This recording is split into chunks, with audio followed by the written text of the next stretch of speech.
बोलिए राधा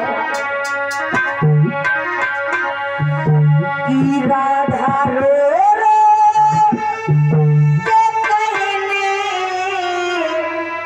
लगी है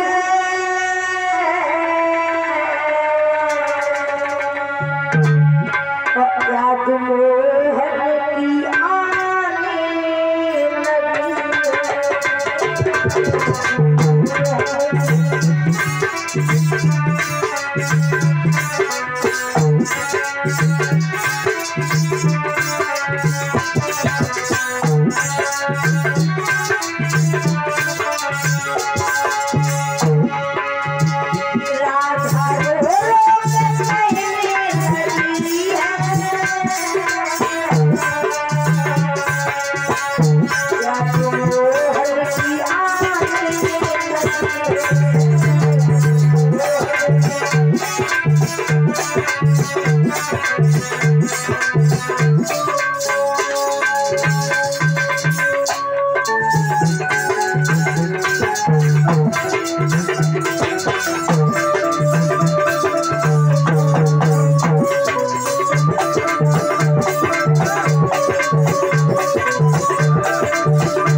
याद मोहन की आने लगी।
कहने लगी श्याम परसों की कहकर तुम गए थे, परसों की जगह दिन भर से गुजर गई लेकिन लौट करके नहीं आई। उद्धव जी राधा के पास में पहुंच गए, जवाब दिया राधा तुम रो नहीं श्याम तुमसे मिलने अवश्य आएंगे। जवाब दिया कब आएंगे, जब हम सभी उनकी विरह वेदना में रो रो करके मर जाएंगे तब आएंगे। जवाब दिया आएंगे। इधर राधा को धैर्य धराया। उद्धव जी कहने लगे जितनी तुम व्याकुल हो उतनी ही श्याम सुंदर तुम्हारे लिए व्याकुल है, तुम परेशान मत हो, श्याम अवश्य तुमसे मिलने आएंगे। कब आएंगे, जब रो रो करके हम सभी मर जाएंगे तब आएंगे। जवाब दिया आएंगे। इधर उद्धव जी ने धैर्य धराया। धैर्य धराने के बाद उद्धव जी ने कहा है गोपियों इतना समय नहीं है मेरे पास, अब मैं चलता हूँ मथुरा के लिए भगवान श्याम सुंदर के पास के लिए। गोपियां कहने लगी उद्धव कुछ देर के लिए आप आए थे तो ऐसा लगने लगा था जैसे कि स्वयं भगवान श्याम सुंदर आ गए हो, लेकिन अब तुम जा रहे हो तो तुम्हारी याद में उद्धव भगवान की याद में हमारी ये रातें तारे गिन गिन करके कटेंगे। और बोली है गोपियों से उद्धव तारे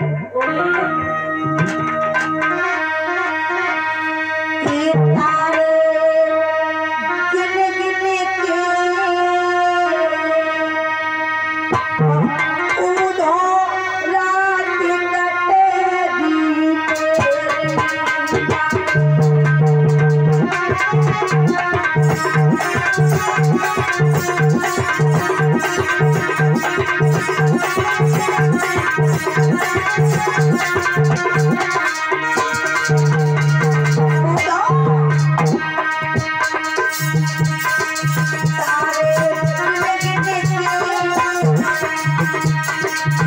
उद्धव रात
जवाब दिया उद्धव तारे गिर गिर करके अब मेरी रात कटेगी, अब तुम जा रहे हो, तुम्हारे बिना लगेगा कुछ देर के लिए आए थे तो बड़ा अच्छा लगने लगा था। आज सभी गोपियों को धैर्य धराया उद्धव जी ने, तुम सब यौवन बन के रहो, भगवान अवश्य आएंगे। गोपियों के पास से चले हैं भगवान। श्री सुखदेव जी बोले, हे राजन परीक्षित, पहुंच गए हैं उद्धव जी मथुरा नगरिया में भगवान श्याम सुंदर के पास। इधर भगवान कन्हैया को सारी गोपियों के बारे में बताया, वृंदावन के बारे में बताया, माँ यशोदा के बारे में बताया है। तो भगवान बड़े व्याकुल हुए, कहने लगे मैं क्या करूं, परसों की कहते आया था लेकिन बरसे गुजर गए, लौट के नहीं जा पाया। इधर उद्धव जी ने जब सारी बात को बताया तो भगवान बड़े ही मनहीन हुए और कहा, उद्धव देखेंगे कभी अगर समय मिला तो मैं जरूर जाऊंगा वृंदावन के लिए। आज सभी गोपियों को धैर्य धराने के बाद उद्धव जी ने इधर भगवान श्याम सुंदर को सारी बात बताई है। इधर तो गोपियां बिलखती रही, व्याकुल होती रही, लेकिन इधर राधा बड़ी ही भगवान श्याम सुंदर से प्रेम करती थी। इधर हरिहर गंगा के किनारे पर बैठे हुए श्री सुखदेव जी कहने लगे, हे राजन परीक्षित,